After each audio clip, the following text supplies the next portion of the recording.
Muri iyi minsi turiko turumva ko igihugu kibanyi c'u Rwanda catewe n'ikiza gikomoka ku mugera bita Marburg, kandi ayo makuru aremezwa n'ishirahamwe mpuzamakungu ry'amagara y'abantu OMS. Iyo nayo ni indwara yandukira cyane kandi yica n'ingoga. Umuntu ayandura cyane cyane mu gukora ku maraso canke ku bindi bintu byose vy'amazi bisohoka mu mubiri w'umuntu yamaze kwandura uwo mugera, canke tukayandura mu gusangira ibikoresho canke ivyambagwa vyakoreshejwe n'uyigwaye. Uwanduye uwo mugera ashobora kumara iminsi 3 gushika ku minsi 21 ata kimenyetso arerekana, ariko ashobora kwanduza uwo mugera.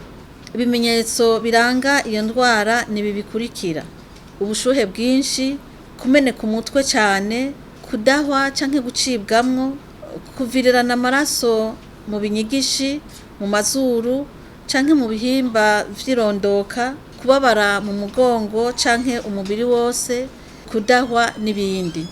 Naho mu gihugu cacu ico kiza ca virusi ya Marburg kitarahashika, kubera ko igihugu cacu gihana urubibe n'igihugu c'u Rwanda, turemeza ko na twebwe ico kiza kitugeramiye, ari naco gituma tubwirizwa kurikanura.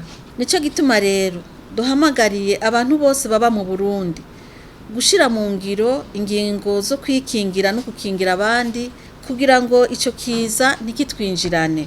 Izo ngingo nazo ni izi: kwirinda gukoranako canke kuramukanya duhana iminwe, gukaraba kenshi n'amazi meza n'isabuni, kwirinda gutizanya ivyambarwa, gushikiriza inkuru n'ingoga abajejwe ubuvuzi igihe tubonye ubufise ibimenyetso vy'iyo ngwara.